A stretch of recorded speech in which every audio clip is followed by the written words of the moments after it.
Uh, Welcome. My name is Kate Rubin. I am the organizing director at B Seattle. My pronouns are she, her. We're here for our June Building Tenant Power Workshop, Know Your Renters' Rights, Pride Edition. We're joined tonight by our operations director, Tanya Moore, our workshop coordinator, Dee Powers, and our guest speakers, Andrew Ashiofu, city council candidate and chair of the Washington State Stonewall Democrats, co-chair of the Seattle LGBTQ Commission, Aaron Chandler, program manager at LGBTQ Allyship, Denise Diskin, executive director of QLaw Foundation, and Josh Trabig, volunteer at QLaw Foundation, as well as Mitchell Hunter, program manager at Gen Pride. We've got a great workshop planned for you. We're going to start off with a land acknowledgement. We are on the land of the Coast Salish peoples. I would like to recognize that we are occupying the traditional land of the first people of Seattle, the Duwamish people, past and present, and honor with gratitude the land itself and the Duwamish tribe. As we do this important work on these lands, we understand that our collective liberation cannot happen without Indigenous sovereignty. We encourage each of you to sign a petition for federal recognition of the Duwamish tribe. And if you're able, visit the Longhouse and pay rent to the Duwamish. You can learn more from Real Rent Duwamish. We'll include a link for them in the resource guide that we'll drop in the chat, and we'll send a copy after the presentation. It just was updated this month, so check it out. Our resource guide also contains contact information for the Renting in Seattle helpline, the Seattle Department of Construction and Inspections, also known as SDCI. They're the ones responsible for enforcing landlord-tenant laws. There's a Seattle Office for Civil Rights, and then there's a bunch of other organizations that provide services to renters. I want to briefly review our community expectations for this evening before we jump into it. Please remain muted while the guest speakers are presenting. This workshop is being recorded and it will be posted on YouTube. So if you are concerned about privacy, you are welcome to turn off your camera or change the name displayed on the screen. To do that, just go to participants, right click on your name, tap rename, and type in the name by which you'd like to be addressed. We encourage you to get more involved with B Seattle. We're seeking table volunteers, flyer friends, people interested in developing their skills as part of a tenant leadership team. We host 2 renter council meetings every month, the Elder Renter Council, which centers renters age 55 plus, and the Seattle Renter Organizing Council, also known as SROC. These councils were created for renters to work together to strategize and fight for renter protections that they feel are important to their communities, give and receive peer-to-peer support for folks organizing in their buildings, grow renter power, and build community. We'll drop links to sign up for the email lists in the chat. Currently, members of both groups have been working to attend as many Seattle City Council candidate forum meetings and events as possible to pose the following question. And it has a statement preambling it. In 2021, there were 3,285 renter complaints filed with the Seattle Department of Construction and Inspections. Only 5 fines were issued, demonstrating a clear need for a more robust enforcement mechanism. Seattle has supported workers' rights by creating the Office of Labor Standards. If elected, will you commit to protecting Seattle's more than 400,000 renters by creating an Office of Renters' Rights Standards? So at our next SROC meeting, we'll be discussing publishing a sign-on letter for support and creating a statement of legislative intent this budget session to allocate funds towards a tenant work group that would work with council central staff to establish and prepare draft legislation to enable the city of Seattle to establish this office. We also recently started a Discord server for SROC and Elder Renter Council members to communicate between our monthly meetings. So we'll drop a link to join in the chat. If you are watching this on YouTube later, this link may not work, but if you'd like to join, you can email me, Kate, Kate, @bseattle.org. So we've just got some upcoming events that we think you should be aware of, and then we'll hop into the bulk of the workshop. Friday, June 30th, 9:30 a.m. It's the Renters' Rights Committee meeting at Seattle City Hall. Councilmember Sawan is introducing legislation for rent control in Seattle. Rent control is still illegal in Washington state, but if the law gets overturned at a state level, this bill would trigger strong rent control legislation in Seattle with no loopholes. We'll drop a link in the chat where you can sign up to receive a list of supportive talking points to give during public comment at the meeting. Saturday, July 1st, 10 a.m. to 2 p.m. It's Queer Farm Day at Solid Grounds Giving Garden at Mara Farm. Join the volunteer work party, garden together, build community with other queer folks, share food, and make farm art. No gardening experience is necessary, but please register so Solid Ground knows to expect you. And they note, while they love allies, please only sign up if you are part of the LGBTQIA2S+ community. Thursday, July 6th at 11 a.m. At the Real Change office. It's open house celebrating creativity and joy at Real Change. Come tour Real Change's office, meet vendors and staff, enjoy refreshments, and celebrate the creativity of Real Change's community. Thursday, July 6th, 5 to 6 p.m. It's the open house on rent increases and rent stabilization.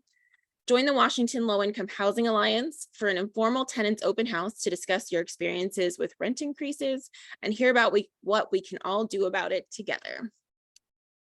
Tuesday, July 11th at 1 p.m., a Juneteenth and Pride discussion with The Consciously.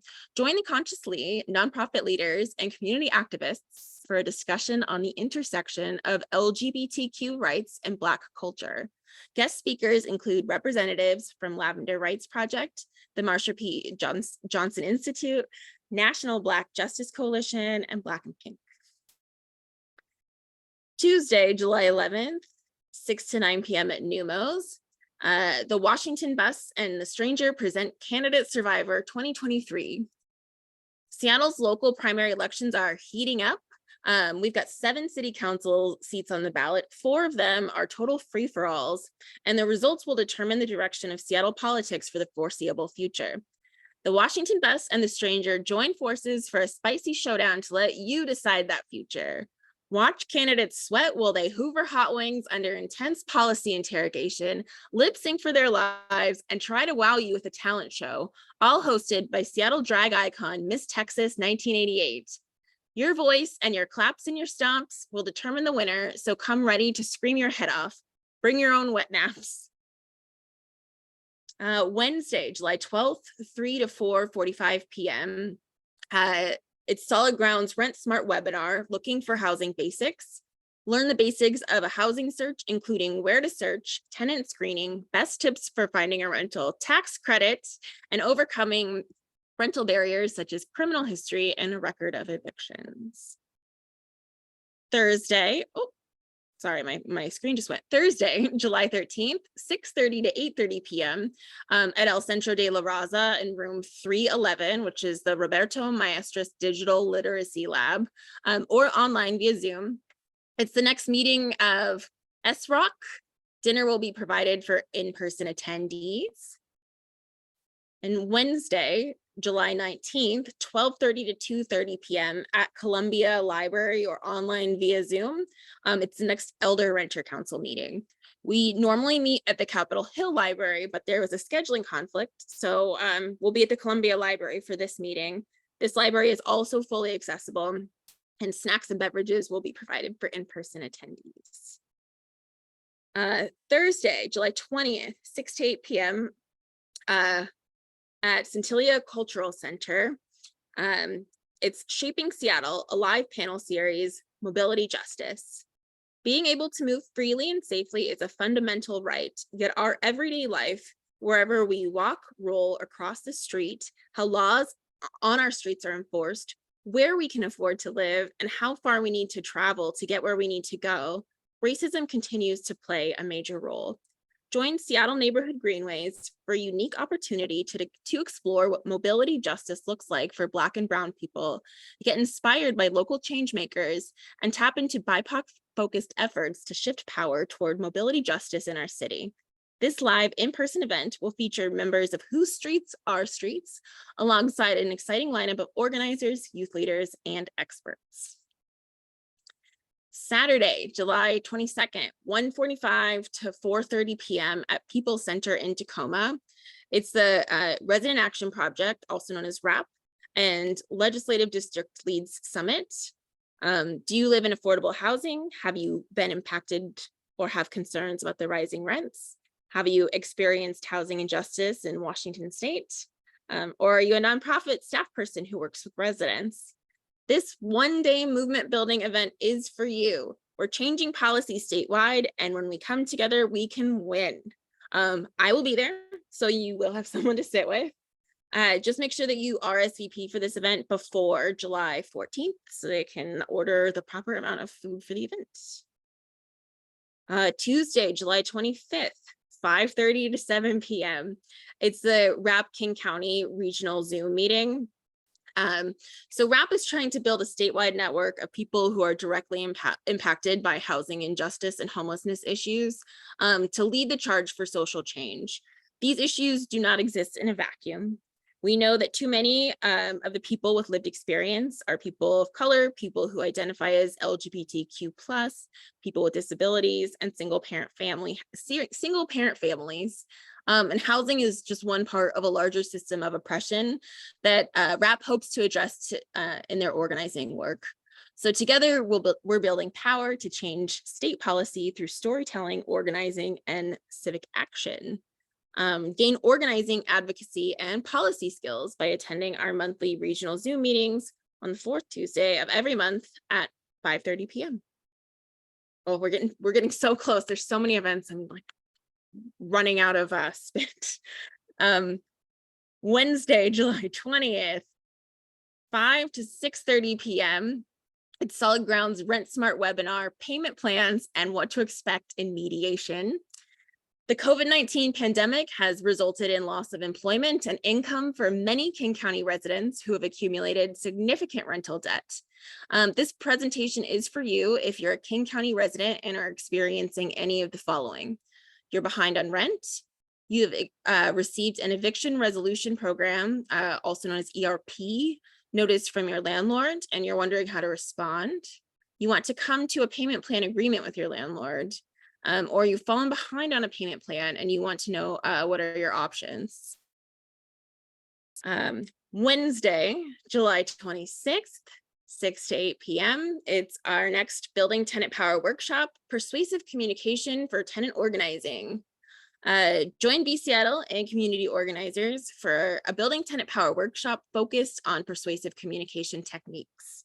Discover practical strategies to effectively engage neighbors, property management, and public and private representatives as you advocate for your rights and needs as a renter.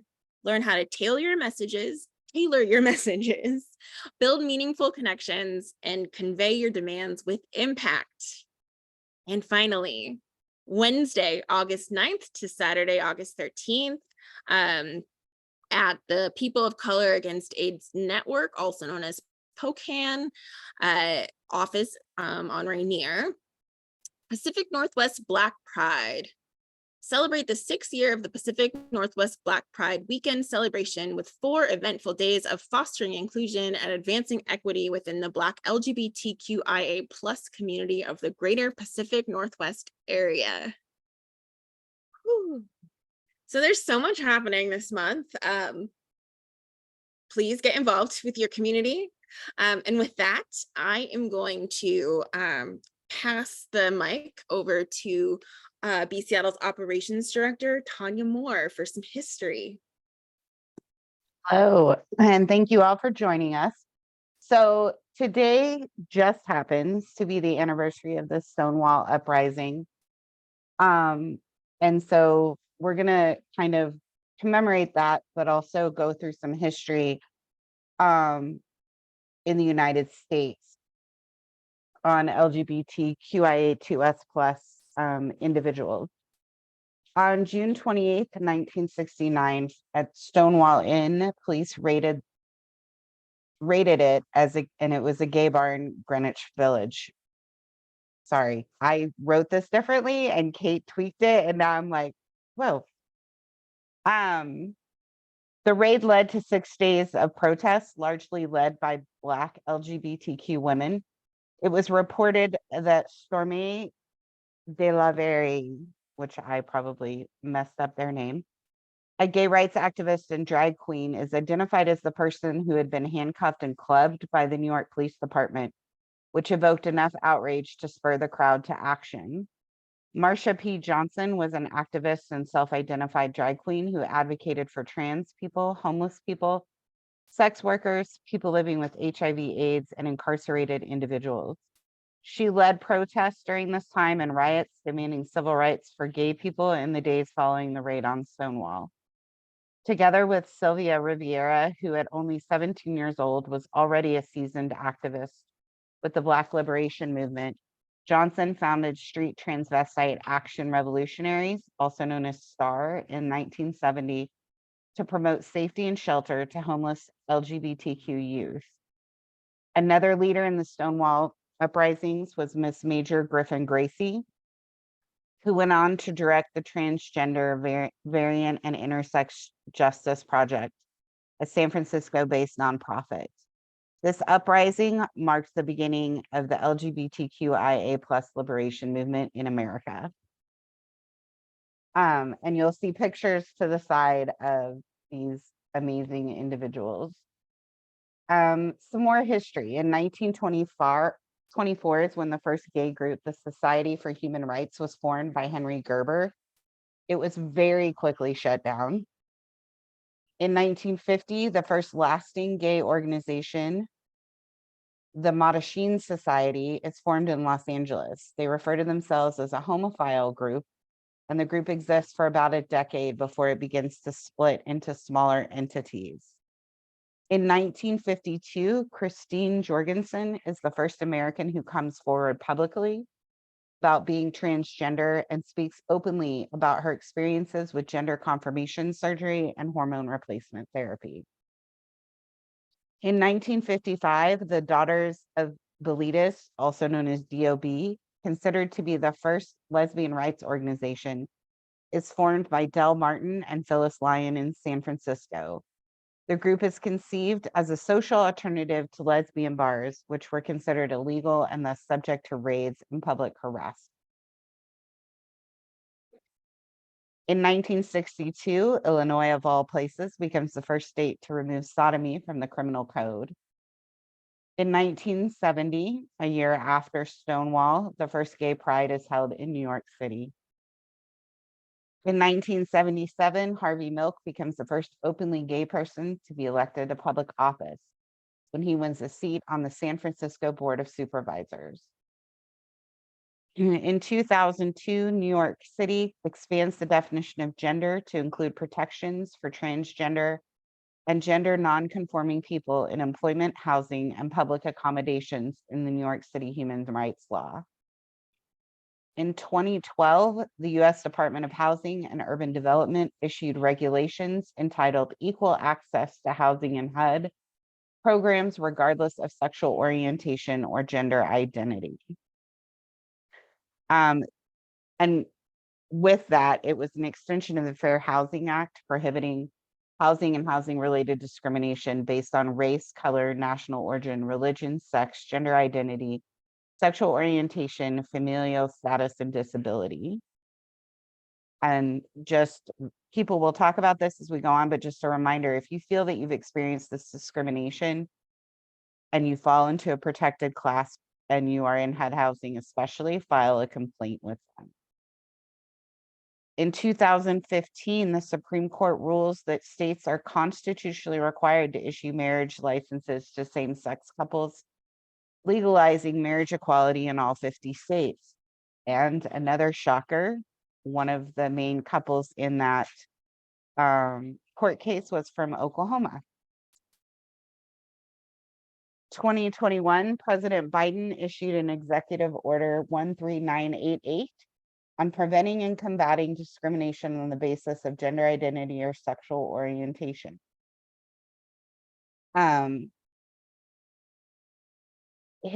quote of the executive order is, "It is the policy of my administration to prevent and combat discrimination on the basis of gender identity or sexual orientation, and to fully enforce Title VII and other laws that prohibit discrimination on the basis of gender identity or sexual orientation. It is also the policy of my administration to address overlapping forms of discrimination. And so that ends the walk through history. It was a lot.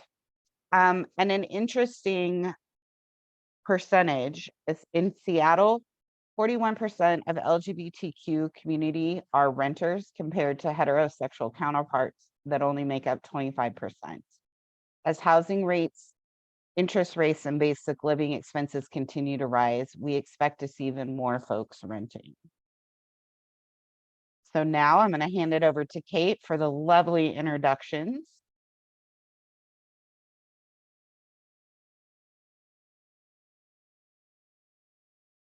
You. I was a little caught off guard by that stat because I know that more than half of Seattleites overall are renters. And both those numbers kind of cite a little lower, but maybe that's the greater Seattle area because I know outside of the city many people own. So I'm hopping back in here.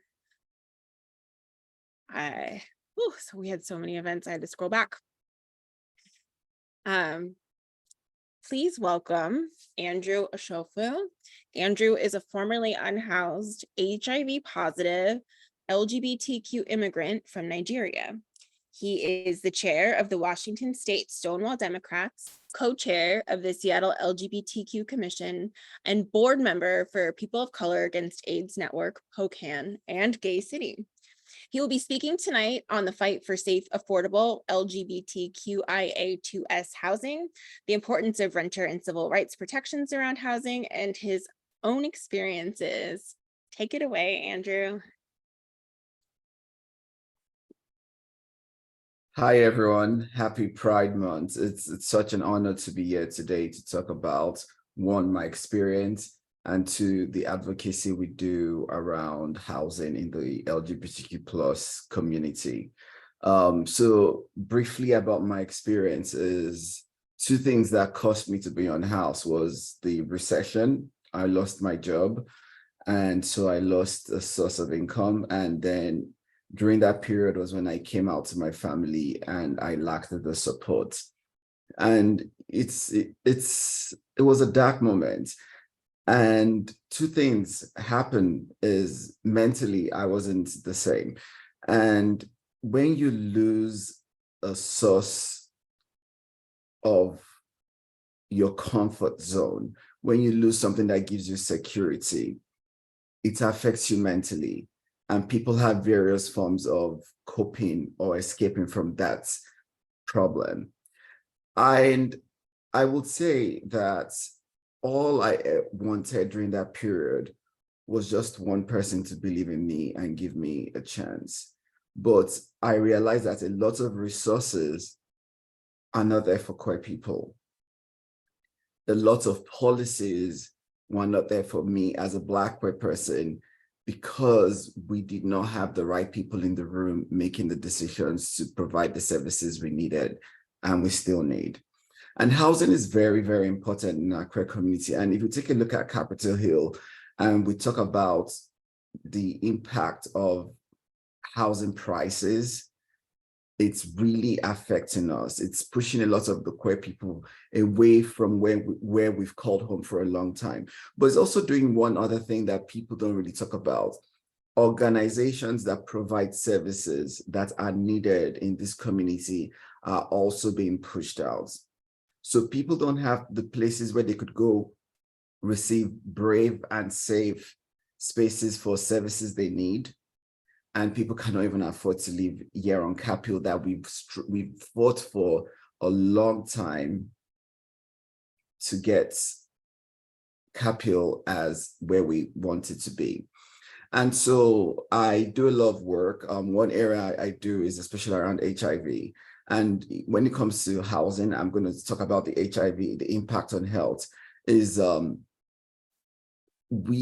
a long time, we've been pushing for funding for people living with HIV to afford to stay in their house because There's also discrimination there, health reasons. Sometimes some of them cannot afford or keep their accommodation or work. What people don't know is in the last legislation session here in Washington State, a program called HOPWA, which is the housing program for people living with HIV, was cut massively. The impact is a good portion of people in Capitol Hill and Central Districts are about to go into a housing crisis. And the sad part is, do we have programs in the city to protect us? Not really. And the bureaucracy to get those programs are tough. And when we talk about housing, especially, I want us to understand that there are a lot of impacts when it comes to the queer community. I've talked about being priced out, the health impact, but also the discrimination to get in housing is still there. When people talk about, people talk about this is a single family housing, what I hear as a queer person is this is a heteronormative society. We want to keep the aesthetics of our community. We want just a mother, a father, and their children, and the white picket fences. A lot of these neighborhoods are not queer friendly. They are not. People say Seattle is progressive. Seattle is what I call a performative, progressive society. I know what I have gone through. Being unhoused, I know what I was going through. I could not even afford to go, I could not afford to go for my medical care. Luckily, my doctor would give me 2 rail tickets, one to go back to where I was staying and one to come back to seek treatment. It was just what about me? And why I'm saying this is, I've talked about HOPWA, we talk about housing. And people talk about unhoused people, and this was something that really affected me, was people think you have to look a certain way to be unhoused. No. In the queer community, we have unaccompanied youths out there who are struggling or couch surfing. We have unhoused youths, and those two groups have been pushed out and kicked out because of their sexuality. One of the good things that have happened is the passing of House Bill 5599, which brings about protection for youths and safe and brave spaces. Another good organization here in the Capitol Hill area is Lambert's House, which focuses a lot on youths from the LGBTQ plus 2IA community. But we also talk about the most important community also highly impacted by housing are our trans siblings, especially Black and brown trans people. And so when you look at the impact, it takes a lot of people to do very risky things. I always tell people mental health and drug use or chemical use and drug dependency are not the cause of homelessness. They are the escapism and the copism to survive in a very dog-eat-dog community. It also pushes people to look for other means since they cannot afford income. So there's a lot of things like sex trafficking, transactional sex, or sex workers, which I believe sex workers should be protected here in the city. And so when we talk about housing in the queer community, it's a public health crisis. And it further goes down to, it's a chain effect. They don't have housing. They have to do risky behaviors to get what they need. And therefore, things like HIV, hepatitis, chlamydia, STDs are spreading massively, which is, people say, oh, it's risky behavior. No, it's as a result of lack of safe spaces, lack of housing. And people say, so what's the solution? We need better protection for everyone, especially people of minorities, especially people from the LGBTQ plus community. 2, we need to invest in what I call harm reduction centers, because one, it creates safe places for people to seek the help they need, for people to be monitored, but also a good place for organizations to go and provide services. 3, social housing or wraparound services should not be punitive. In Seattle, they are so punitive. They do drug tests. You need to get your ID card. You need to do this. You need to do that. That's not how it works. That's not the reality. When I was moving, one person gave me a room in his apartment with no conditions. Take your time to heal. Take your time to assimilate. Take your time to get back together. Those are the things we need in Seattle. Also guaranteed income, especially for my trans siblings, because they are discriminated on so many levels. So these are the things we need. And when, the queer community it's so diverse and intersectional, and it's not a one-size-fits-all solution, but these are the steps we have to take, because housing is not a privilege. It's a human right, and a human right for all, regardless of your sexual orientation, your gender identity. It's what I call, we need a status-neutral approach to the housing crisis here in Seattle. I said I was going to be short so I could take any questions. Thanks.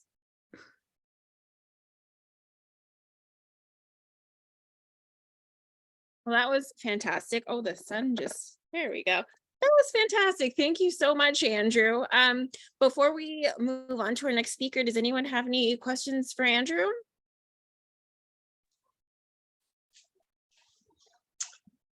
Yes, Andrew, I'm wondering if, I know that you talked about sex workers in Seattle. I'm wondering, just because I am a part of the community, I'm wondering if there is a preponderance of one of the flavors or parts of our big community of people, that's what I call them, flavors, of the rainbow, that, for instance, I know that there is a bias that many people think that a lot of trans and non-binary people are sex workers. However, I know, in fact, that that is a bias. I'm wondering, is there, do you happen to have any information, numbers or anything like that, that I could look out for Seattle area, or know where I could track that down? So I don't have numbers, but I'm going to tell you something. I think this is the first time I'm saying this publicly. I actually turned to sex to survive. And I went to very risky places and situations just to survive for money, because I didn't have the services there. If there was a method of guaranteed income, which COVID has taught us, all the way from the city level, all the way to the federal level, through the county level, through the state level, guaranteed income could happen here in the USA. Right. I had to have sex for food, for accommodation, for transportation, for clothes, for money. I did. So people are shocked. And I knew I had HIV, but I also had to survive. And I was diagnosed with HIV when I had AIDS. So it wasn't even the early stage of HIV. It was literally, if you did not get treatment in the next month, you could have died in the next 3 months. But at the same time, putting my health, my safety at risk, I had to turn to sex, because that was the only way I could get instant needs. I do know that that's not an uncommon story. I hate to say, but survivor benefits are that you are still alive. So, we look at what people do and how creative we are in order to survive, and that's what we celebrate. But I do think that we in our community need to have a more focused eye on that so that we can do better. We just need to do better, whether it's youth, whether it is our elders, which I will tell you, there are people surviving who are elders as well. So we just need to do better. Yeah. Thank you. Thank you, everyone. And again, if there are a lot of people I've spoken to, we've lost people who've been killed, especially in the trans community. Black trans women have been killed because they are trying to survive. We need to do better as a city. We really need to do better as a city. That's why I tell people, one way I started making changes was to, rather than complain, I went to join organizations on, like on HIV. I went to join the King County HIV Planning Council. That's the council that dictates how HIV care is done in the whole King County, from housing service to social service to dental service to medical. We are the ones that say, if you're going to get money from us, this is what you should do, because I know what I went through and I don't want anyone to go through. Thank you, everyone. I Thank have you. one short question before we move on, if that's okay, Kate and Andrew. Thanks for being here. I was homeless for a hot minute, and I know how difficult it is to get back indoors. What hurdles did you encounter as a queer man trying to get back out of homelessness indoors?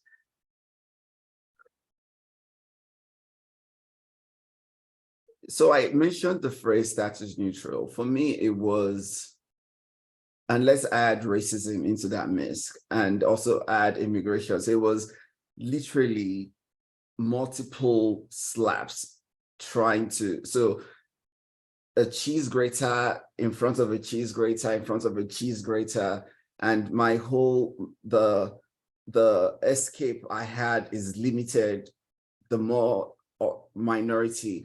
And as I said, it was just a random man. It was even nothing sexual, nothing sexual. He was trying to talk to my friend, and he just saw me and said, why don't you just live in my apartment for free? Technology also played a massive barrier because I could not apply for jobs. I had the Obama phone. I don't know if you remember the Obama phone, where you were so limited on what to do. But we need to invest in technology through our public libraries, especially. That gave me hope. That gave me an opportunity. From there, I became a flight attendant, traveled all over the world, from being homeless to traveling all over the world, just because one person said you could rest here. And I think is the major barrier is people not judging you the way you look, not judging the way you smell, the clothes on your back. That's why I keep on saying a status neutral approach.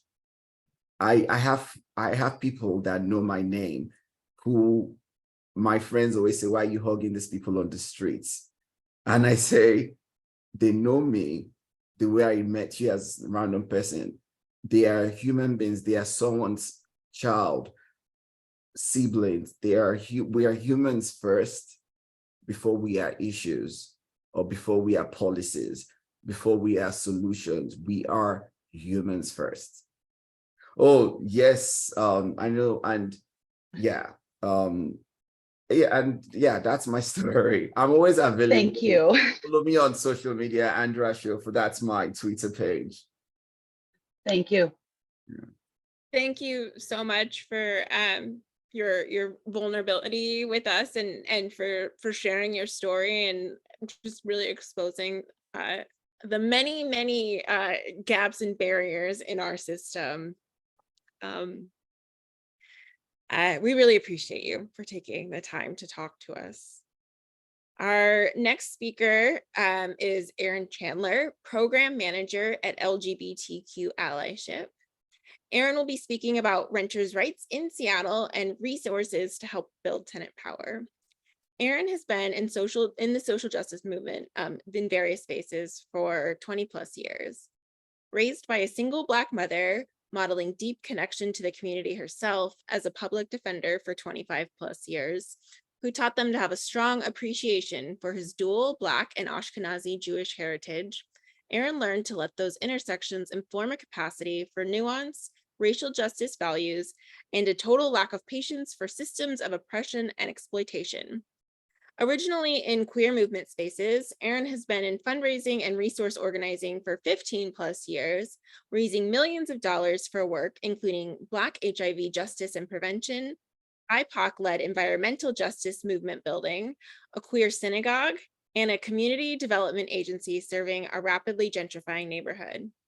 They have also organized within Black, Jewish, and Jews of color communities. Along the way, Erin has allowed formative experiences, professional and personal, to shape and refine his liberationist and abolitionist politics.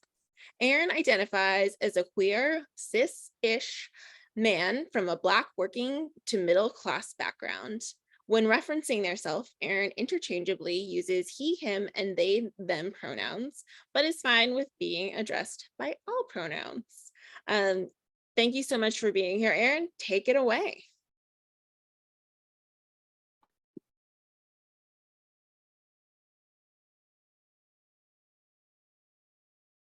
Erin, you're muted. Sorry, I'm not on mute now. Hey, I think that was quite the long bio I sent you.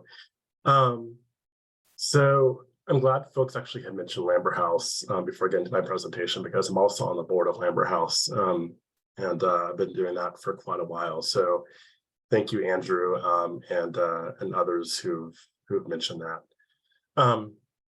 So again, I'm with LGBTQ Allyship. I'm the new programs manager at Allyship. I just moved back up here to Seattle after years and years in Oakland, and before that on the East Coast as well too. And I'm really excited to be back in really direct organizing spaces after 15 years in fundraising, and Allyship is a really great place to land.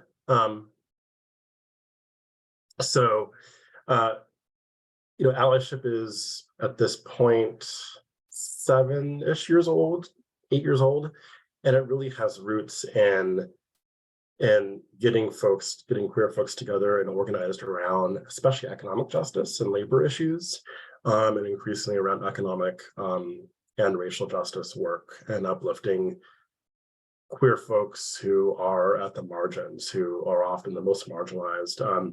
In Seattle, and now we're doing work outside of Seattle in King County. We have a new program working with Entre Hermanos in Spokane and South King County, really taking stock of the needs of queer folks, queer communities in South King County, who are often in turn themselves overlooked because a lot of the resources go to Seattle and go to really urban areas. So we also do work on economic justice and worker rights issues, worker organizing, connecting queer folks to unions, queer folks to other opportunities to organize in their workplaces as well too. And then of course we do, which is why I'm here, we do work on housing justice and educating folks, because we believe education is power, knowledge is power, educating folks around their rights as renters, as tenants, and depending on what their needs are, really connecting them to resources like B Seattle, Tenant Law Center, SDCI, sometimes Seattle Office for Civil Rights, and SLCR, where we have connected folks with investigators or mediators, depending on what they want and the route they want to go in. So I think with the group that's here today, and given the amount of time we have, our usual presentations are around educating folks directly, a group of folks directly who are coming to us with questions around active issues and active problems that they are having with rent. But I think I want to highlight really for this group what's important for our broader communities to know, our broader queer and queer PLC, especially communities, to know around their renter rights. And I think the question was raised earlier around the percentage of queer folks in Seattle who are renters. We used to have a bit of a more accurate picture of that. We don't, I think, as of this year, but we do know that based on other research in other cities, that the percentage of folks who are renters, of queer renters, is much more than the percentage of non-queer renters, or the percentage of non-queer folks who are renters. Some really great research by an economist out in Massachusetts has been done with that Lee Badgett, in case any of you know her. But so, you know, as with our reasons for working in worker rights and worker justice, and queer folks occupying, you know, more of a percentage of spaces and lower wage work. Again, queer folks are much more impacted by injustices and inequities around tenancy and around renting. So one of the things that I wanted to highlight and that I want to get to here, am I able to share the screen? Okay, great. Yes, I made you a co-host so you can share. Great. Let's see.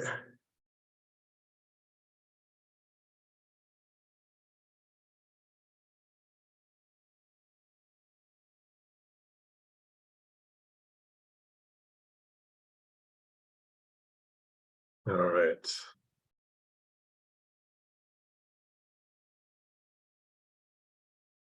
All right, can you all see that? Great. So just to back up a little bit, Fair Housing Act and Executive Order 2, our 1398, are two key pieces of legislation that really have an impact, a broader impact on anti-discrimination within housing. And the Fair Housing Act covers race as categories in which it is not. Sorry to interrupt you, Aaron. What's up? There's a request in the chat asking if you could make it a full screen presentation. Sure. How do I do that? If you go to, I think, view slideshow. There's yeah, or there's a little Yes. thank you. Mm-hmm. So Fair Housing Act bars discrimination in housing and renting based on, you know, race, color, national origin, religion, sex, gender identity, sexual orientation, familial status, disability. And then 1398, more specifically, it combats discrimination based on gender identity and sexual orientation. But as we know, even within the most sort of progressive of cities and with the most progressive electoral laws in the book, there are many landlords who attempt to find loopholes and actively do find loopholes in these legislative areas, and which is one reason why we often work with, as I said earlier, the Seattle Office for Civil Rights, who sometimes puts testers, so and goes out and works with testers and actually has them go to landlords and to homeowners and with to test actually whether or not they are discriminating, and often they find that they are. So but that is in a nutshell what that executive order and what Fair Housing Act does.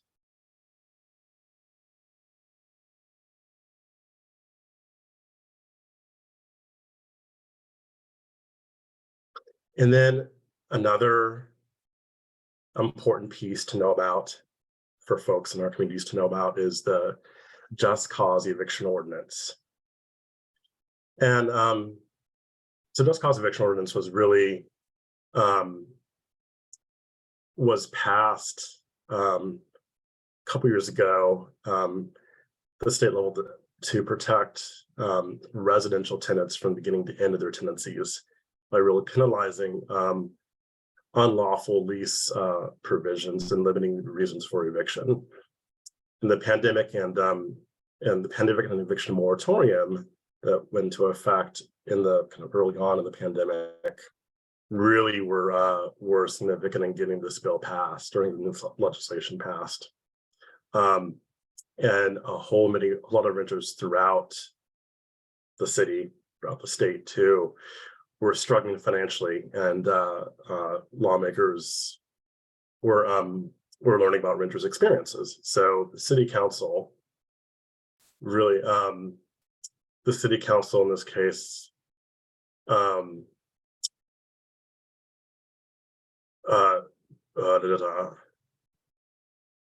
extended protections. I'm sorry, getting the months mixed up. Extended protections to tenants with fixed term leases, so such as like 6-month, 12-month leases, rather than only month-to-month renters. And so the just cause eviction ordinance, specifically, if you're a month-to-month renter, you rent in Seattle, no matter what kind of rental lease you have, there are 18 legal reasons of why you can be evicted. So some of the reasons are consistently paying rent late, violating your rental agreement if your landlord wants to move into the unit specifically.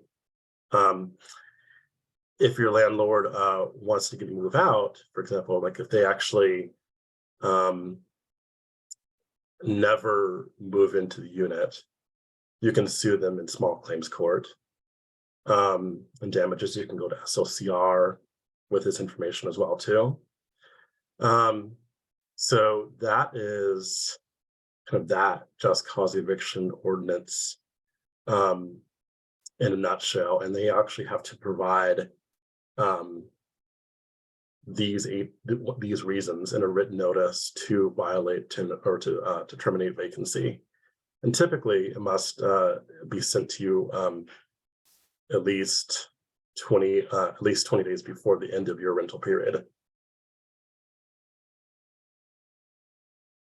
Anyone have any questions specific with just cause before we move on?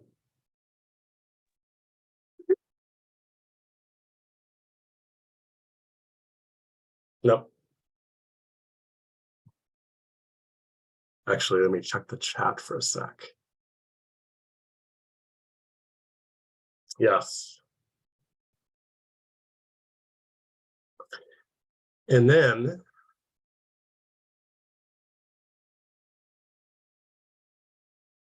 let's see.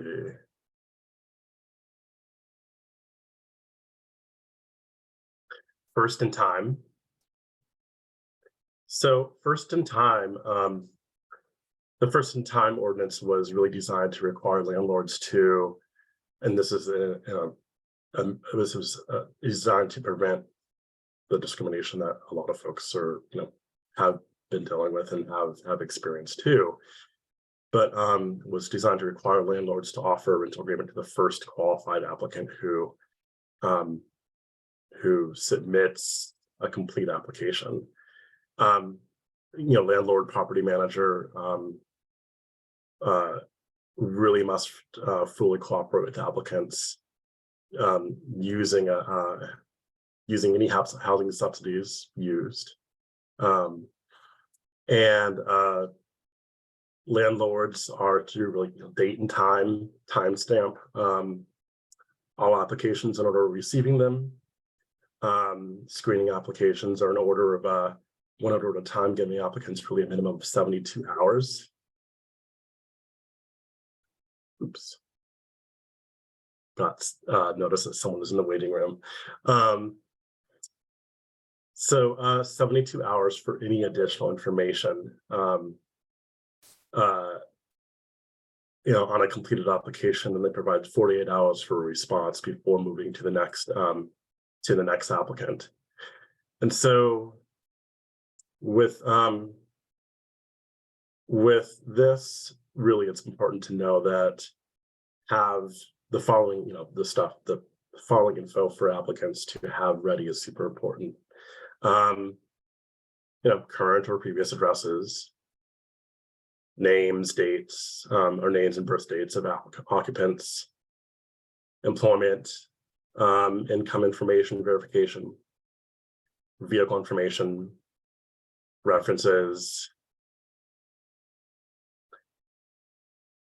And this is just speaking from in my role at from what I've experienced at Allyship. First in time is one of the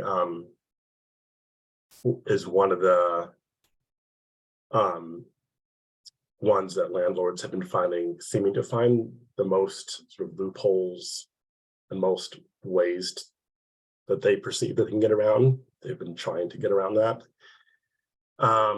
And we've spoken with folks at SLCR who've about various ways that we can work with the city and with city council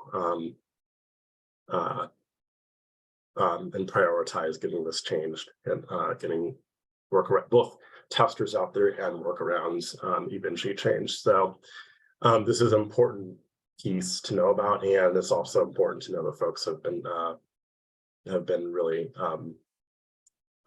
A, trying to get around this, and B, we're also responding to it as well too.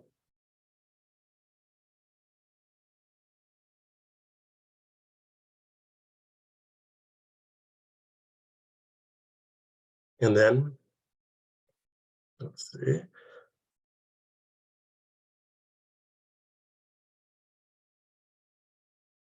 Can folks, let me go back one. Yeah.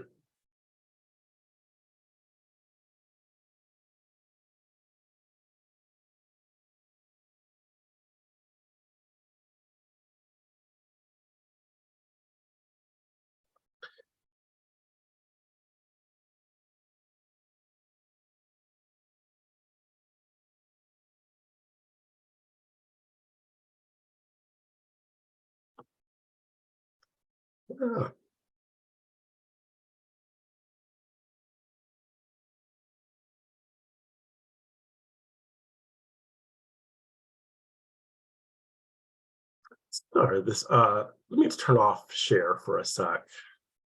But I still want to talk about notices though. Just so you know, Aaron, you have about 3 more minutes. Okay. Actually, let me stop there to see though if anyone has questions about both those sections. Sort of also how to be involved too. Like there's in Seattle, there's LGBTQ. There's the Seattle Renters Commission. Of course, there's a Seattle LGBTQ Commission. There's currently the Assisted and Voting Housing Rights Committee on the council. I'm not sure what it's going to look like in the next iteration of the council. And then of course there's legislation that at the state level that I know Seattle is very familiar with and has spoken to before. I've spoken to earlier during this about rent control at the state level. But do you folks have questions about Allyship and Allyship's work or this specifically?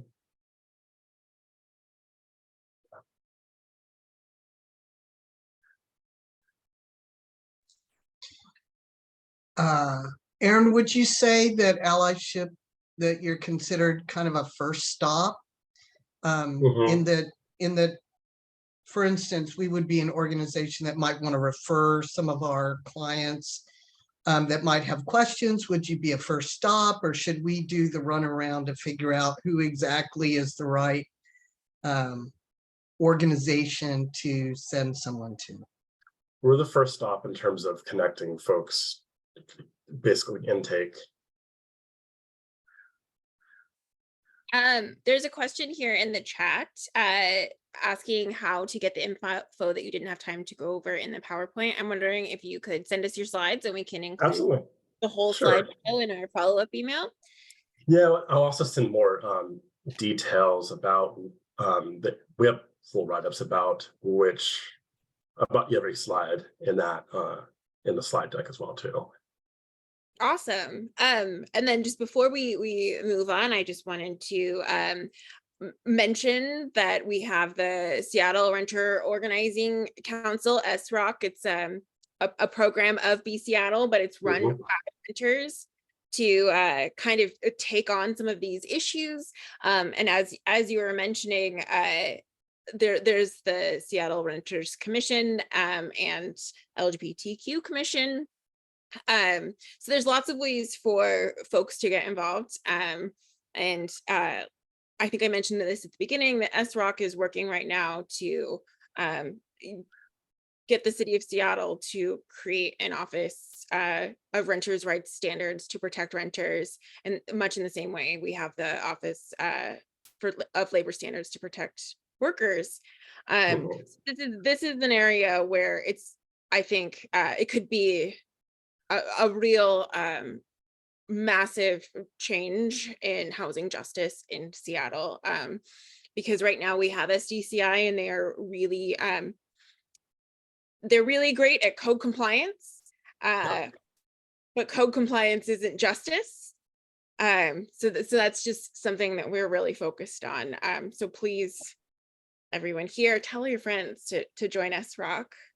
And then I also wanted to note that we, as organizers, and I know that Allyship was involved as part of the Stay Healthy Coalition, just won a new tenant protection here in Seattle. It went into effect on June 6th, limiting late fees for rent to $10 per month, and getting rid of a new fee that landlords have created called notice delivery fees, where if they print out a piece of paper and tape it to your door, they can charge you $200.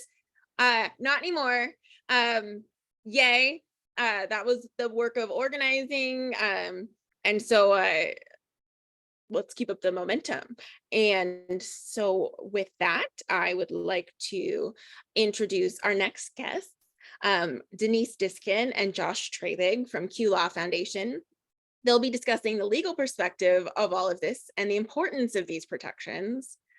Denise Diskin joined the QLaw Foundation as their first executive director after nearly 10 years of legal practice representing individuals harmed by discrimination. And I'm going to pause for just 1 second. Okay, looks like someone took the spotlight off. I forgot to turn it off earlier.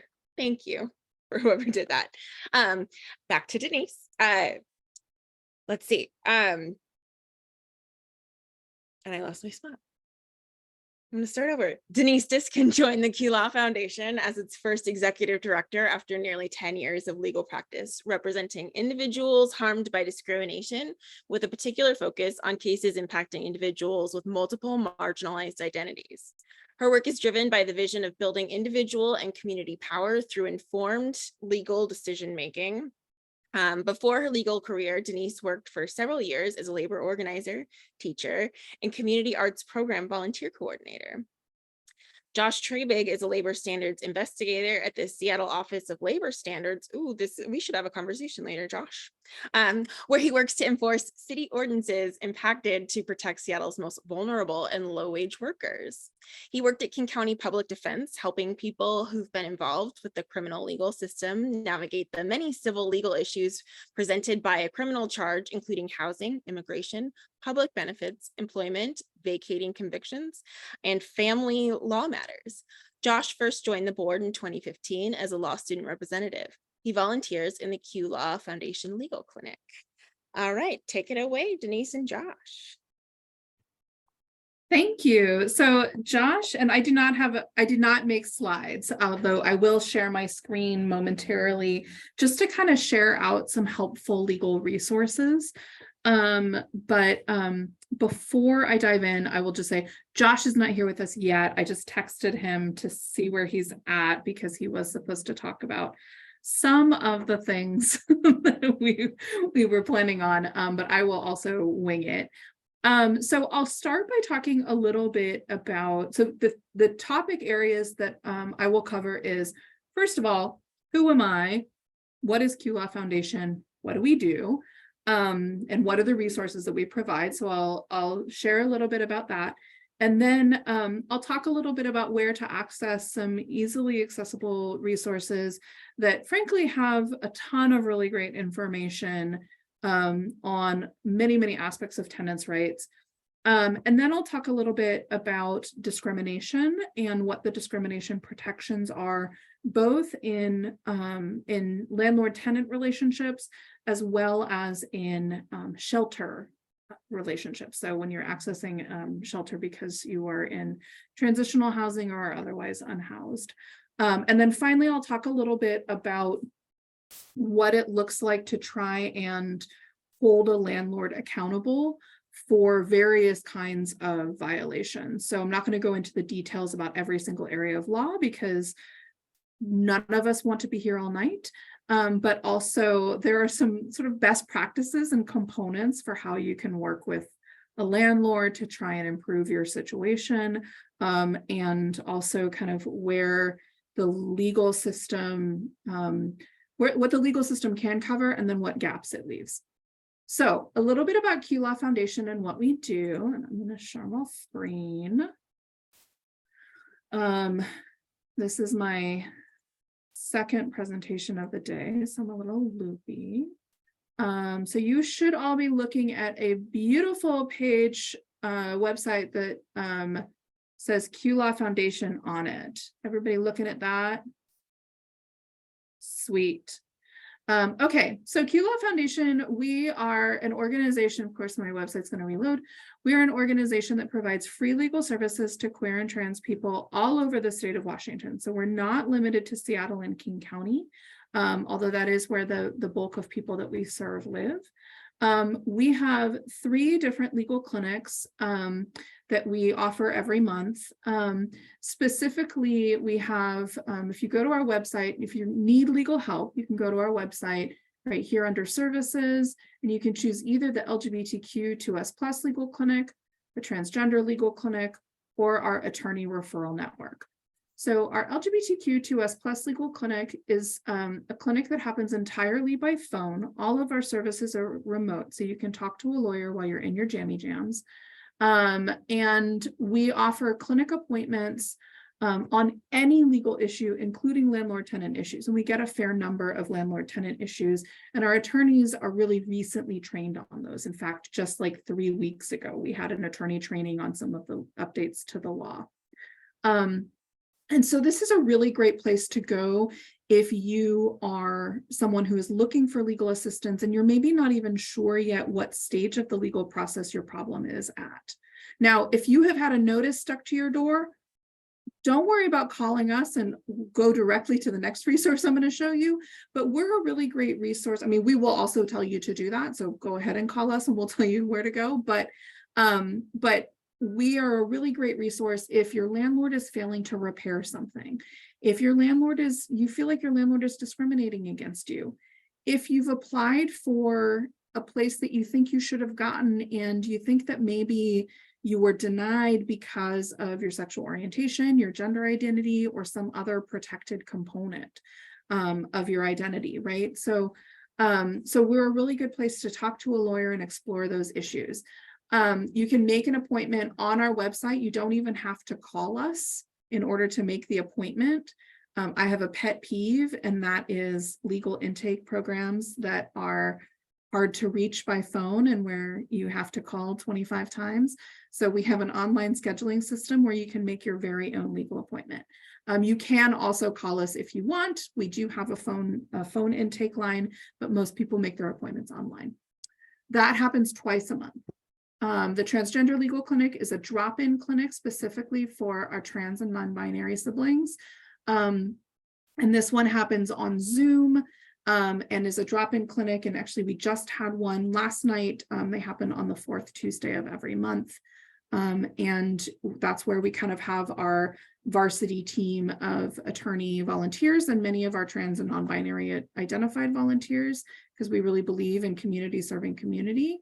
And so that's one where you just register for the Zoom link and you can drop in anytime that the clinic is happening. And then finally, we have an attorney referral network where if you're like, I really just want to hire an attorney, or, and I know what I need, we have an intake form for that, and our staff attorney goes through those and helps support people who are looking for attorneys for specific issues. So that's us. The other resource I wanted to share is Northwest Justice Project, which in King County operates, there's the Tenant Law Center, and then there's also the Housing Justice Project, the King County Housing Justice Project. Very proud to say that one of our former externs is now a staff attorney with the Housing Justice Project. They do really outstanding work. They largely handle the eviction right to counsel, right? And so that is where, you know, I would say 80 to 90% of their work is done.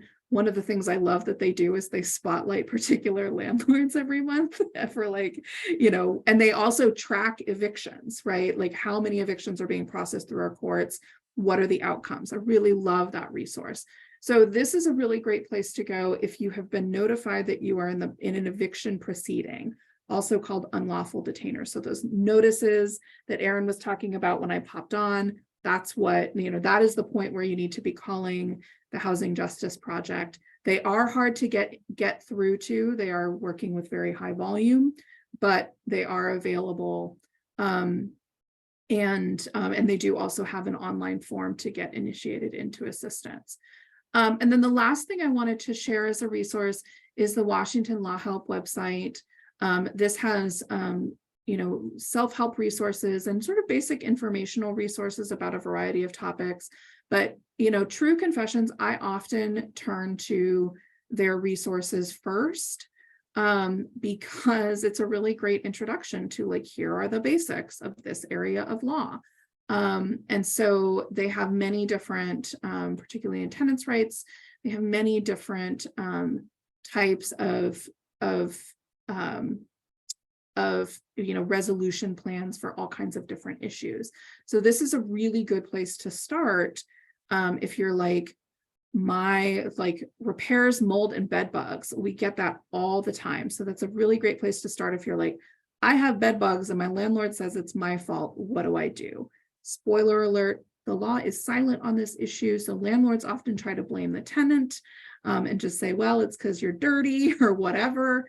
And the best workaround that we have found is documentation and also just really persistence. I can't say, unfortunately, that that's an area where landlords are particularly responsive, but that is something where you know, where a good landlord is going to go ahead and just take care of it.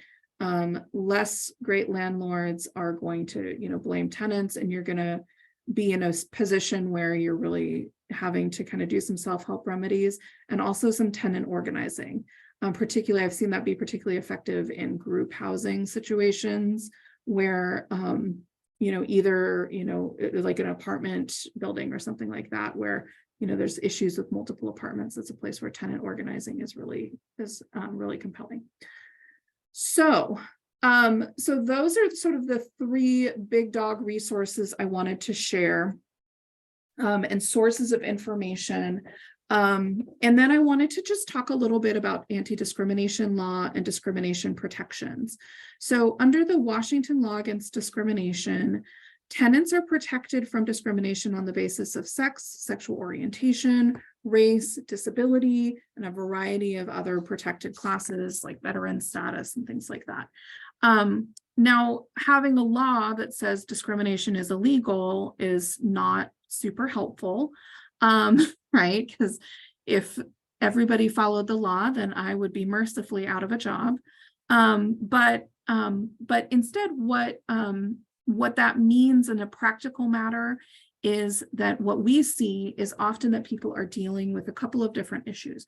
One is harassment by a landlord, another is harassment by co-tenants. So harassment by a landlord, the most important tool in your tool house is going to be documentation. And I don't mean, you know, being confrontational with your cell phone. Please note that in Washington, we are a two-way recording state. So you have to obtain consent before you can record. That being said, It's important when you have interactions with your landlord that feel discriminatory or that feel harassing. Some examples might be if your landlord is asking inappropriate questions about your guests, or if your landlord is repeatedly misgendering you after being corrected, or if your landlord has different standards for the guests or, visitors, overnight visitors of cis or straight tenants, but is, very invested in your cis or straight tenants. Or if your landlord is repeatedly coming to your house and, unannounced and sort of violating that notice rule that they're required to provide, but they're doing it repeatedly and over as an intimidation tactic. So what often happens in these situations is there might be a couple of interactions that you have that like give you kind of that uh-oh feeling where you feel like you're on alert. And then often when I talk to people who have experienced really significant discrimination or harassment is that those things sort of start to build. And then it's after a few months that the person starts to realize, oh, this is not stopping. Oh, this is only happening to me. So one of the things that I recommend as a really useful tool is if you have an interaction with your landlord or with a co-tenant, and I'll talk more about co-tenants in a minute, but if you have that interaction, it's a good idea to just send yourself an email. Make a little folder that's like, uh-oh, landlord, and send yourself a quick little email that says like, today you said this really weird thing, and then just put it in the folder. And I really hope that it just lives in that folder until the end of time and you never have to look at it again. But if you find yourself 6 months down the line saying, this is really not okay, right? This has gotten to the point that it's untenable. You have this whole documentation series that you have built for yourself. And it's a way for you to kind of process those feelings of discomfort and put them away. Right? You don't have to live in it. It's not sitting in your email inbox, but you've got a time and date stamped documentation of the thing that happened, the who, what, when, where, and why.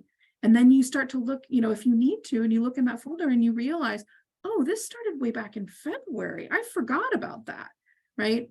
But you don't have to live in it all the time, right? And you don't have to be like, I'm going to write this down in my little notebook, right? Because that doesn't make us feel good as people. But what you can do is really just put it away in that email folder for yourself and keep it.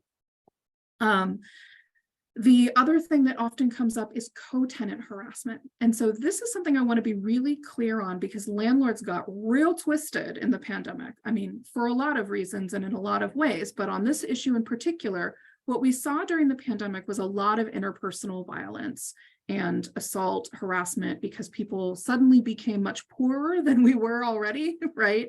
Our queer and trans communities tend to be, economically struggling anyway, and it got a lot worse.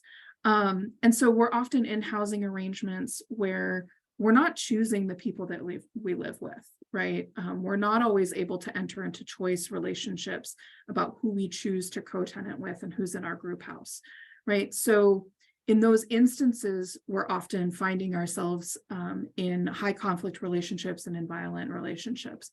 Landlords tend to believe that they do not have an obligation to act. And the fact of the matter is that they do. They do have an obligation to act. And it was in fact an exemption to the eviction moratorium during the pandemic, was that, many landlords said, I'm sorry that this person is assaulting you, but I can't evict them. And that is wrong. They could have, and they should, right? I don't love to say that anybody should get evicted, but if someone can't exist safely and cohabit with their housemates, and I see this particularly with our trans and non-binary siblings, that, it's just a place where, it's just, they experience a lot of victimization from the people that they live with. And landlords tend to be like, well, this is a problem you guys should just work out. And so again, it's that documentation tool, right? Keep that folder of documentation, because then you can go to the Seattle Office for Civil Rights, where lovely people like Josh, Josh is going to start working there. He's changing jobs from Office of Labor Standards to Office of Civil Rights. And And so, so we have a friend in the office, right? But, that is an office that is designated for putting those kinds of reports in. The State Human Rights Commission is going to take forever and a day. So they're great, but I don't recommend it for this particular kind of conflict resolution. The other thing I will say is that interactions between tenants are defined as domestic violence under our domestic violence statute. And so when you are experiencing violence between tenants or assault or harassment between tenants, those are people that you live with. So that is classified as domestic violence. And that is the time you should absolutely reach out to QLaw Foundation. You can also reach out to the Sexual Violence Law Center. They're amazing. They used to be our office neighbors. We like bang on the door and on the wall and talk to each other. And in those instances, there's a process by which you can get a letter from an advocate, QLaw Foundation. If you have a consultation with us, you talk with us about it, we can write you a letter that says this person is experiencing domestic violence in this situation and they need to be released from their lease. Now, I don't love lease, being able to get out of your lease as a solution for these sorts of things. But if you need to get yourself into a safe situation and your landlord is claiming that if you leave, you're going to owe them thousands of dollars, that is a good way to do it. So that's something that that we are absolutely able to help with. We do this, we write these letters. It's, and there's the process under the law says that the landlord is allowed to release you from that lease obligation under those circumstances. They can also initiate unlawful detainer actions against the harassing or abusive person. You can also get an anti-harassment order or a protection order. Because again, this is domestic violence, so you are under the protection order statute. And so those are some other remedies that can help, and those can also it's harder to convince a judge, but than it is to get yourself released from your lease. But certainly with either our support or Sexual Violence Law Center's support or the Protection Order Advocacy Office with the courts, that is something that that the courts can do, is order that the person vacate the premises. And that would effectively release them from their lease. There's many more nuances to that, but I'm going to move on real quick to anti-discrimination and the rules and standards around shelters. So I want to be clear about something, because a lot of shelters are religiously affiliated. It does not matter under the law whether a shelter is religiously affiliated or not. They are still subject to the Washington law against discrimination. So looking at you, Seattle's Union Gospel Mission. And sorry, I litigated against them for 5 years on an employment discrimination case. So I'm just like, there is no love lost there. So anytime you're in a shelter environment, you're entitled to be housed with and to use the restrooms, shower facilities, et cetera, that are appropriate to the gender that you identify as and for yourself. Does not matter what you look like, it does not matter what your body looks like, and they do not have the right to ask about those things. Your gender presentation is irrelevant, your gender identity is what is relevant. So anytime that a shelter denies access on those grounds, you should absolutely come talk to us, because I would really love to hold a shelter accountable for that kind of denial. I am not tending to see that as much as I used to be, but I think that means that I'm not hearing about it. I think that it's probably still happening, again, particularly in spaces where there's some beliefs on the part of staff that, gender and sexual orientation mean certain things based on that person's beliefs. It's not exclusively religious, but it can be. Another thing that is important for shelter environments is that what your ID says does not dictate where you are housed. So it doesn't matter if your ID has an M or an F or an X, right? You are in charge of where you define your most comfortable space. Now, that doesn't mean that, that it's discrimination if you go into that space and act out, right? And that can be that one of the things that we see that is really complicated is that sometimes a person, for example, might go into a men's space that, and then that causes conflict with cisgender or straight men who are not understanding the nuances of that person's gender. And the shelter staff is not always well equipped to resolve that conflict in a way that honors the trans person's identity. So I want to be really clear that that's also something that we can support with. We do a lot of education, even without necessarily outing the person involved, because I know you don't necessarily always want to pick a fight with the shelter that you rely on for safety and to go to repeatedly, right? So you can come to us in a confidential way, share what's happening, and we can then go and do education and advocacy with that shelter and say, hey, we see that there's a problem here. We're not going to talk about who the problem is with, because that's not the relevant piece. We want to do some education with you. And we really like doing that, because honestly, I like doing that much more than I like filing lawsuits, and certainly much more than I like talking to, but much more than I like seeing people harmed, right? I would much rather do education. And so that's something that, it's really helpful for us to know if there's a problem, helpful for us to know if there's conflict around gender identity or sexual orientation, helpful for us to know if there's a shelter that has some staff members that need to kind of be brought into alignment. And we're really able to help with that. And then there was something else I was going to talk about, and now I can't. Oh, landlord negotiation tools. I knew I should have written down a little agenda for myself. So one of the difficulties that we see for folks when you're interacting with landlords is that there isn't really a great legal mechanism for holding them accountable, right? So like, let's use a hypothetical, right? My furnace stopped working. I told my landlord, well, it's an oil furnace, so I got to get the oil company out. That's going to take a couple weeks, right? Okay, but I need a furnace, right? Well, so I need it. I'm going to wait a couple weeks. A couple weeks goes by. Oh, well, yeah, they had to reschedule, COVID. So now it's been a month, right? And then it's, there's another reason, right?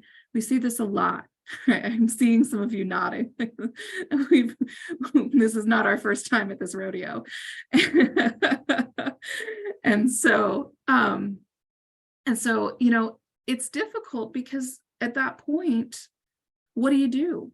What are you gonna like go file a lawsuit, right? Like write your landlord a nasty gram, right? That's a point of conflict. And I would say as a policy issue is a really significant issue for our landlord tenant laws, right? Enforceability sucks because our legal system and the way that our statutes are written do not appreciate the imbalance of power between a landlord who has an attorney. Believe me, I have had my own landlord tenant issues and dealt with landlord attorneys. It was a journey. And it doesn't recognize the power imbalance that somebody's not necessarily going to be able to like walk into court and demand restitution for something. So a couple of different options arise. One is that organizations like the Housing Justice Project, organizations like QLaw Foundation can engage, and Northwest Justice Project in general, even outside of the eviction unit, can engage in tenant advocacy, where you essentially send what's called a demand letter to the landlord, where you're like, look, you're definitely violating the law. We don't want to sue you. It is also possible to call the city, the Department of Building and Construction, I think is what it is. And again, if there's a component of discrimination, right, where there's, maybe they're fixing the furnace for your straight neighbor next door, but not yours. There is the ability to go to the Office of Civil Rights, again, because there's that, discrimination is sort of, being treated differently and worse. I will not pretend that any of those things are going to get your furnace fixed within, the time period that you need it. But what those things do is, ooh, I like this, Kate, I'm going to come back to this. What those things do is they are leverage, right? They're leverage for what your landlord is worried about. Like, what landlords are primarily worried about is, I'm trying to do the least work possible to maintain this income stream.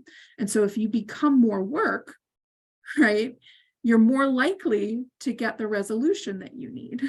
And so those are some tools that you can use. The other tool that I think is helpful, and that I think often we don't think about, is that if you are having to put out money for certain things, if you, for example, if you think that your landlord has stiffed you on your security deposit, there isn't really a good mechanism to go get that. But I think a mechanism that people forget about is small claims court. And small claims court, the beauty of small claims court is they can't bring their attorney in the room. There's a mediation process, right? Again, it's so slow. It's gonna kill you. It's so slow. It'll be like just aging as the process goes on. But that is something that I think people sometimes forget about. Certainly, I think lawyers forget about small claims court. And that's sort of a gap in our knowledge and expertise because we can't be in that room. But it is a function to be able to get restitution from your landlord. And then there's many other dispute resolution options also, particularly if your landlord is sort of in a community that you have some visibility to, which is sometimes true. I did see a tenant successfully negotiate an extension on her. The landlord had alleged, used one of the moratorium exceptions to say that she needed to move out of her place. And, because of their use of that exception, she didn't really have a legal outlet, but she did a really amazing thing that I was very impressed with, which is she got a bunch of community activists and friends and delivered her written request for an extension to, having to move to her landlords at their work. Like, she knew where they worked. And so she went to their work. And I was just like, that's brilliant, right? That's brilliant. And all she was trying to do was give them a letter. Right. And so I think that those kinds of moments, like that kind of pressure, obviously don't get yourself arrested, but that kind of pressure is something that you can exert. And again, you think about it as like, I'm adjusting the balance of power. And sometimes what I see is even making the report, to the Office of Civil Rights that they have to answer, even making the report to the Department of Building Inspection, even making the report, even filing the claim with the small claims court is enough to prompt what you need, because again, you're changing that balance of amount of work for income stream. So unfortunately, with the legal system, there are sometimes not a lot of good options. And so I'm not going to blow smoke and tell you, oh, the legal system will solve your problems, because I think all of us know that that's not true. Sometimes as a lawyer, I feel very useless. But what I can tell you is that these are all leverage tools that you can use. And to your point in the chat about the need for an Office of Renters' Rights standards to hold landlords accountable, I have been saying this for a long time, that it is manifestly unjust to pass statutes that do not have a valid and usable enforcement mechanism. And it cannot rely on having access to an attorney. And honestly, it cannot rely on going through our courts, because our courts are so pressed. They are so pressed. And they are made up of people who have not, if ever, been a renter, have not been a renter in decades, right? So these are not people who are, I love judges. Many of my best friends are judges. And their job is not to think expansively about the law, right? Their job is to implement the law as it is written. And so when the law is written in this very anti-enforcement way, it really disempowers judges, even those who want to do the right thing. And I think the level of burnout, I'll just be real, I think the level of burnout on our bench is really high, because they're seeing awful stuff all the time, and they're just regular schmoes like us. And And I think that also, there's some compassion fatigue that plays into that. So they have very little room to move. And I think that's just, it's a manifest injustice of our legal system. So I believe that having an Office of Renter Standards that enforces these things, much like our Office of Civil Rights, is incredibly needed, because I don't see any other path for implementing the very pretty laws that we have on the books. And I'll just add that makes it particularly hard for lawyers to go be tenants' rights attorneys too, right? It's hard to charge. So I want to be cognizant of the Yeah, time. sorry, I went over a little bit. That's okay. I could honestly listen to you all day. I want to later, I'm going to show you what the Seattle Renter Organizing Council has been working on, because we discussed it right before you got here, but that we're fighting to get this Office of Renters' Rights Standards. We think it's revolutionary. Yes, let us know how we can help. Absolutely. So thank you so much for joining us tonight. Our final speaker of the night is Mitchell Hunter. He's going to be speaking on Pride Place and Gen Pride. Mitch is the training manager for Gen Pride, your resource for LGBTQIA aging. Mitch is an activist leader in the transgender, trans, non-binary, NB, gender diverse, and LGBTQIA+ communities. Serving on Seattle's LGBT Commission, he jointly created policy leading to Seattle's all-gender restroom law. Mitch works with corporations, healthcare facilities, clinics, and hospitals, institutions, faith communities, and organizations to further transgender inclusivity, visibility, leadership, and policies and procedures that humanize and celebrate us all. And with that, I will hand things over to Mitchell. Thank you so much for joining us tonight. Thank you very much. Let me unmute myself. There we go. And let me demonstrate also, Denise. This is, oops, wait a minute. I hate that. Forgot to click the button for sound. Let me see. How do I unshare? Where are my buttons? I hate that they go away. Here we are. Stop share. Just real quickly. Sorry. This is my second, and I had to go all the way to Bothell today because we're doing things in person these days. So that's a good thing. And also, I find that there is a lot of benefit to being able to continue to do things hybrid. There we go. All right, you should see a nice screen there.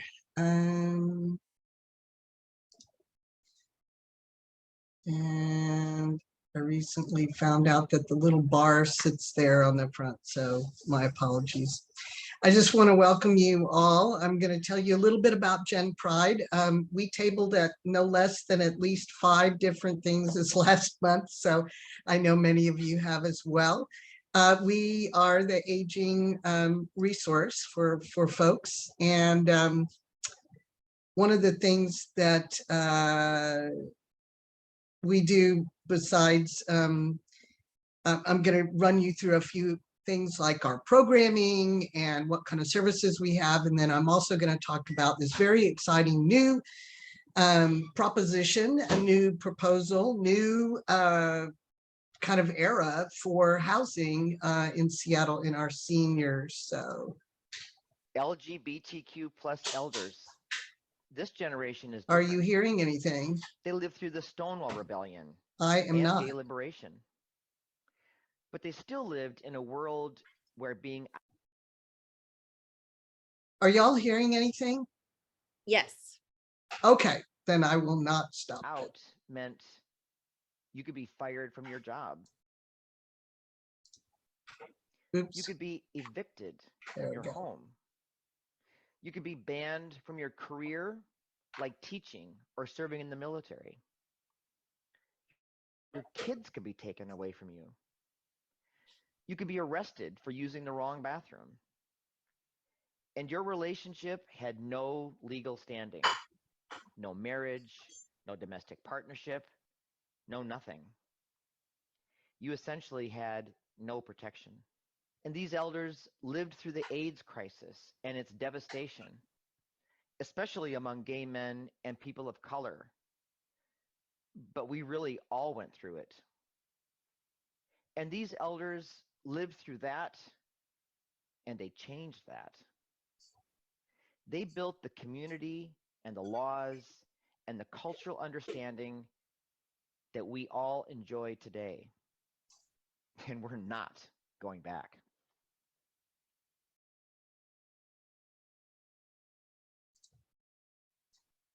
LGBTQ plus elders. So part of the benefit of being a proposal that started quite a bit ago with the Seattle City Council, back when I was on the LGBT Commission, there were some studies done by Karen Frederickson Goldson. Some are national studies, some are local studies, but mostly what we found out is there was a series of recommendations that she gave based on that. Our mission at Gen Pride is that we empower older LGBTQ adults to live with pride and dignity by promoting, connecting, and developing innovative programs and services that enhance belonging and support, eliminate discrimination, and honor the lives of older members of our community.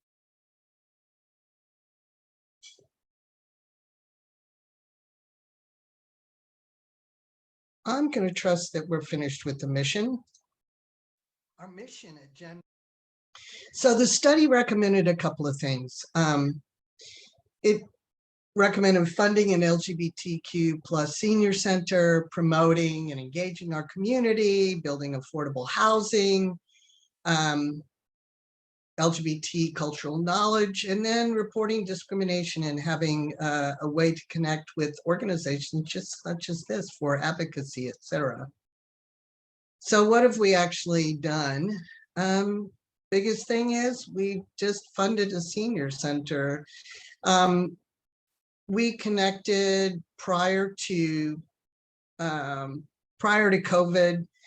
We just moved into the 12th Avenue Arts Building, our offices, and within the week that we got everything moved in, the governor made a proclamation. And so most of us did actually not work at the building for another basically year and a half. We did put COVID things in place, and all of our programs and services went directly online. In fact, that's how I was hired about 3 years ago, because I was able to and understood how to train online. So we did find that there are inadequate services to allow seniors to remain in their homes. That is still a big issue in terms of it, but we do need to fund a senior center, find ways to promote. So here's what we did. We put together programs to be able to take care of our seniors, our elders. We affectionately call them our rainbow elders. I work with a number of senior centers, and in that ended up working with some of the participants directly. And as I rattled off 2 LGBTQIA+, they quickly fell off their chairs and said, and couldn't repeat them. And I said, how about we just call each other rainbow elders? And they thought that was just perfect and just right for what they needed. So one of the programs we had was a book. We had a writing seminar, which actually came up with a book. You can buy this on Amazon. We have a number of copies. You can also get it on Audible, but it is directly stories from our writers' workshop. We also have programs such as healthy eating. We have recreational and physical recreational things, some in partnership with the Parks and Rec program, but the introduction to Qigong is one of the actual favorites of most of the folks. The healthy cooking class was really fun. That was in conjunction with Lifelong AIDS. They provided a chef who met each week with a number of people who logged in. And then we provided bags of groceries that were that week's recipe. So everybody did it together. We had and continue to have movies, go to the movies. We did that as sharing and partnership type things primarily. So that was a lot of fun. In terms of, share parties basically, and then we have discussions. We have social workers, social services workers, sort of case manager-ish folk that work with us. One of the things that we know is that many of us do not have a lifeline or a safety net. Many of us are the peers that will be taking care of each other because many of us don't have maybe family that are going to split that bill. And then all of us, some of us are in that what we call the sandwich generation, where we're taking care of children and our aging parents and or friends and siblings. So we have this powerful tools for caregivers. It's actually talking about the self-care that a caregiver needs. We have volunteers that do a number of things, lead different kinds of activities. This is the tour of the AMP. If you've not had one, I strongly recommend it.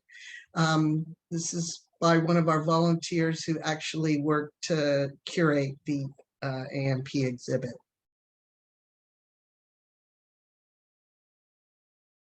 So besides the affordable senior housing, here it is. So it's Pride Place, and most of you know that it actually already exists. It is on Broadway. It's next door to Neighbors. It is between Pike and Pine, between Neighbors and Walgreens, much to the consternation of some of the neighbors who are in other housing that are next door. So it's 118 affordable homes. It is affordable and affirming. So it's LGBTQ plus affirming and affordable housing by a number of standards. And this was a program of the Rise Together project from Community Roots Housing, where they work with resilient communities to foster housing opportunities. So we broke ground just last year, surprisingly enough, on the September 10th. So we are going to build Seattle's first affordable housing that places two-spirit LGBTQIA seniors front and center. And we are transforming Gen Pride into a full-service senior center in the heart of Capitol Hill.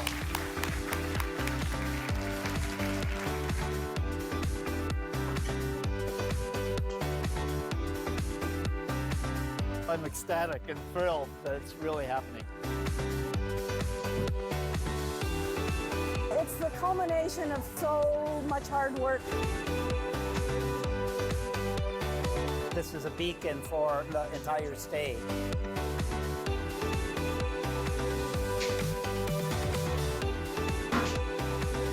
Pride Place is community connection, belonging, Necessary.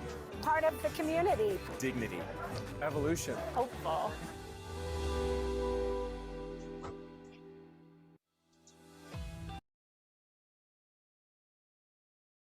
So this is, we're excited to be moving into the offices and community space that we have. You'll enter through a causeway, a plaza, if you will. And if you turn to the left, you'll be in the lobby of Pride Place. And if you turn to the right, you'll be entering the community Gen Pride where we have our spaces. We'll have staff, we have conference rooms, we have community meeting rooms, we have a commercial kitchen, which will probably be viable spring of next year. So we're looking forward to being a full service senior center. This was just some of the construction. Obviously, we've got on its way. We're well on the way, but it was really fun to watch them pour cement. Actually, they had this big, huge ass crane, and they had this cement blower from there, so it was really pretty cool. This is a look at the artist rendition of what that community space is going to be. It's very much flexible. We'll be able to move furniture around. If we wanted to have, lessons on two-stepping or whatever, we would be able to do that at some point. So we started with this huge goal, $5 million, and we were able to have raised 4.2 million. And we have, I think now we're at about 700,000 that we still have to commit to making. So if you or other organizations and you know of folks who might want to support this, let us know. And you can do that via our website pretty easily. So the cultural knowledge that we do is mostly a lot of what I do as outreach and training.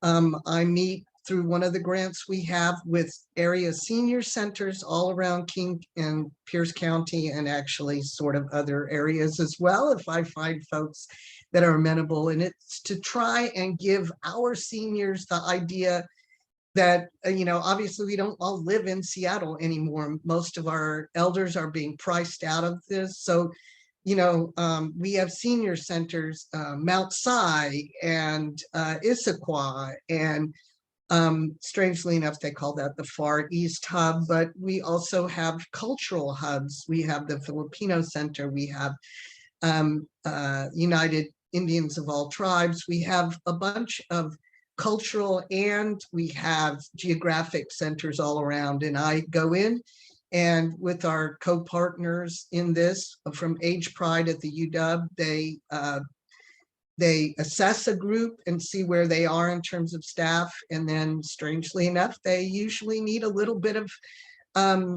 intervention in terms of training. And so I come in and we build a group of people there that are able to be a core group of people called an engagement team. And I leave that core group of people excited and engaged and ready to work with the center to make things go along. So not to put too much of a fine point on it, but obviously I do educate other corporations, any organization that is looking for a training, I can provide it through other grants, mostly free of charge for the most part. And that's what I was able to do today. This is just a snapshot of where we are in terms of not getting into politics, but as all of you know, there are some pretty horrendously weird things going on and horrible things going on across the country. There are states where I currently would not feel comfortable traveling, having a travel ban, but there's 530 bills as of May 19th, 530 anti-LGBTQ bills were introduced throughout the country, 220 specifically anti-trans. And yeah, so it's, and I believe at the last count, there were 76 of these pieces of legislation that have gone into effect. I think I'm going to forgo this, but it's actually my 5 tips on being an ally video. And it's usually what I show to folks now that I've deputized you with all this information. Imagine your friend is building a house. I'll just kind of end with the more of the Pride Place things. Pacific Northwest first affordable housing and community center designed for LGBTQIA2S+ people age 55+. Opening this fall, This brand new building in the heart of Capitol Hill will offer 118 studio and one-bedroom apartments and a community center hub for Gen Pride's work countywide. Just imagine the incredible moments we'll share at Pride Place's first Halloween, Thanksgiving, winter holidays, watching storm games, and so much more. Join us in this journey of love and support. Together, we can build brighter futures with and for LGBTQIA2S+ seniors. Pride Place applications will be accepted beginning on June 15th. Let's stay connected and welcome this new era together. So we have, just to update you, we have started accepting, Community Roots Housing has started accepting applications for Pride Place on June the 15th, because June was not a busy enough month for us. So we are working with our seniors in order to make sure that their packets of information that they have to fill out are ready for their appointments that they've been making with Community Roots Housing to vet those appointments. There's a very strict legal number of first come first served kind of appointments that had to be made, but we also had to help our seniors get some of this material ready. The spots are not exactly, it's not like HUD housing, but we're at 30, 50, and 60 AMI for most of these places. And we held a number of workshops, but right now we're actually just doing appointments to help seniors or elders if they need help getting in. And this is just my my one bit of, if you haven't heard it yet today, you are loved. And just to remind you, there's a vitality, a life force, a quickening, an energy that is translated through you into action. And because there's only one of you in all time, this expression is unique.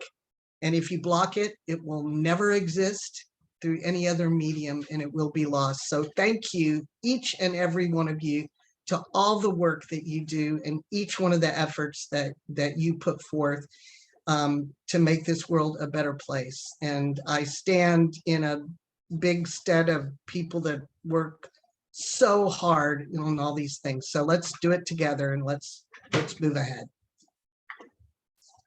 Thank you so much, Mitchell. That was fantastic. And I'm so excited about Pride Place opening. It's exactly what we need in Capitol Hill, I think. And I know we're a teeny tiny bit over time. So thank you all for your patience. So we're just gonna hop into, we have an action at the end of every workshop because we like for attendees to be able to get involved immediately. So this is something that Seattle makes sure that we always include. The Services Not Sweeps Coalition just today launched a campaign to demand that the Seattle City Council pass legislation to ban encampment removals, also known as sweeps, during the winter and during extreme weather events. In 2020, through tenant organizing, Seattle won the winter eviction ban to protect tenants from being displaced during the 3 coldest months of the year. This ban would build on our existing winter eviction ban and expand those protections to folks who are already living outside and just trying to survive through Seattle's cold, wet, and dark winter months. It would also prevent the city from displacing people during the increasingly regular cold snaps, heat waves, and wildfire smoke that our region has been experiencing. Encampment sweeps are traumatizing and dangerous for those who experience them, costly for the taxpayers paying for them, and ineffective at actually getting people permanent housing. Seattle cannot claim to respect and uphold human rights as a core value while continuing to perpetuate these violent acts against our most vulnerable neighbors. We have the opportunity to push for a more compassionate approach to our city's response to homelessness, but we need your help. So please take a moment to take action regarding this campaign. We'll drop a link to send an email to city council members urging them to support extending this moratorium. And we'll also drop a link to get more involved with the Services Not Sweeps Coalition. B Seattle is kind of in on the ground on this with several other organizations, but we are trying to grow. So if your organization wants to be a part of it, or if they want to endorse this measure, please check out the website and sign on. And with that, we're over time, so I'm going to wrap things up. I just want to thank all of our speakers tonight. You were all just so fantastic and informative, and I wish we had a bigger audience. Hopefully this gets a lot of views on YouTube, because I really loved this workshop and I learned so much. So thank you, Tanya and Kate. You're awesome. And Dee. Okay, see you. I love you too, Dolores.